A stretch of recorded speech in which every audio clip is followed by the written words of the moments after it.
Hey, what's up, guys? Today I want to talk about the you-me system, or the open mouth, closed mouth system that second baseman and shortstops will use in the middle infield to decide who's going to cover the bag on a stolen base. So the open mouth or closed mouth is usually given by the shortstop, and the second baseman will typically answer with basically the opposite.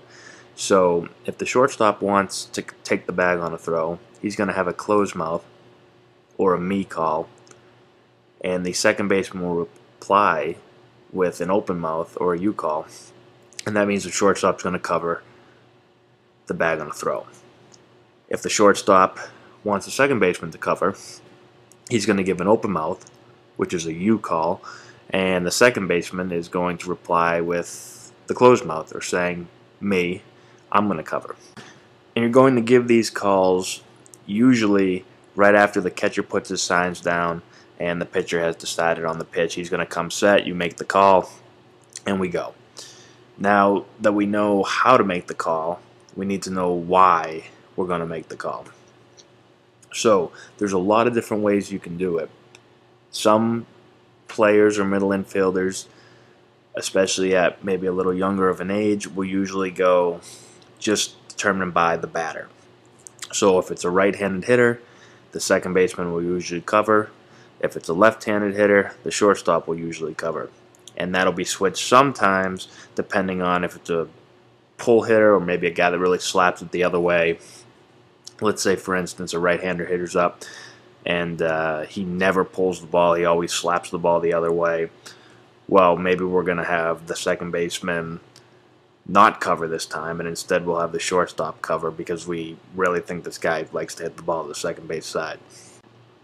Now, once we get a little bit more advanced, a little bit older, we're going to go pitch to pitch. So it's going to be determined by what pitch is going to be thrown, whether it's a fastball, a curveball, a slider, a changeup, and also by the location. And there's not an exact science to this. We're taking into account also the batter, the count. There's a lot of things that go into this, and this is why it usually happens when you get a little bit older and you have more experience at calling games and understanding where guys might hit the ball. So I'll give you a couple examples so that you can understand how this is going to work.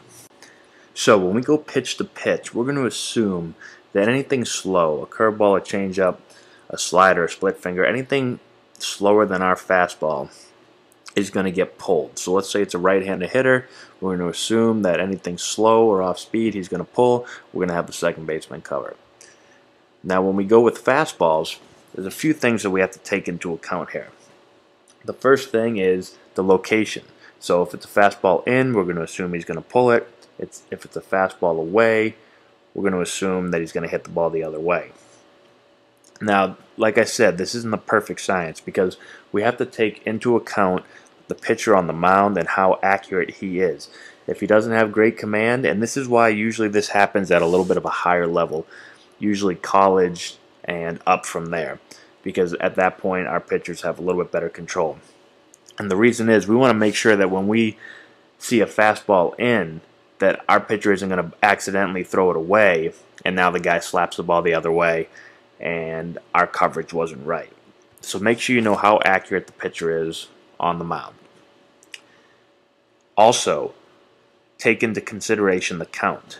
If it's a fastball away and the hitter's way behind in the count, let's say he's 0-2, there's a really good chance that he's just going to have to try to slap that thing away because he's not going to be able to sit on that pitch.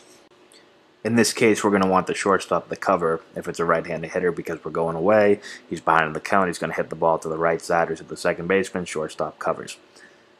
You also have to take into account on this the opposite. So let's say he's not behind in the count 0-2, but let's say he's ahead 2-0 and we call a fastball away. Well, now he is probably looking to get a fastball and he has a better chance of pulling this ball. So maybe we're going to have the second baseman cover even though we're going fastball away because this guy's going to look to drive the ball. And this is where it comes down to hitter again. So as you can see, there's a bunch of different ways to look at it, and in a lot of cases there's not a definite right or wrong answer. It's not, oh yeah, we're absolutely going shortstop or absolutely going second base. Sometimes it's a gut feeling. Um, there's a whole lot of things that go into it. So I just wanted to let you guys know a little bit more about how the system works, and I get a lot of questions, especially from younger guys or younger players that watch me play or watch some older guys play, and they see us always giving the you-me calls every single pitch, and they always say, well, why do you guys do it that much? Well, because we're going pitch to pitch, and when you get older, like I said, a lot of times it can be the difference between a win or a loss. And that's why we take it so serious, and that's why we go every single pitch. We have better scouting reports. We know the hitters better because we have so many games in the season. We see these guys a lot, and that's why we do it. So just to give you guys a quick heads up on kind of how it works from the most basic level all the way up to the most advanced level. If you got any more questions, I know I might have missed a few things. I wanted to kind of keep it short. If you have any questions, don't be afraid to let me know, and I'll try to answer them. So I hope this helps you guys out. Good luck, and we'll talk to you later.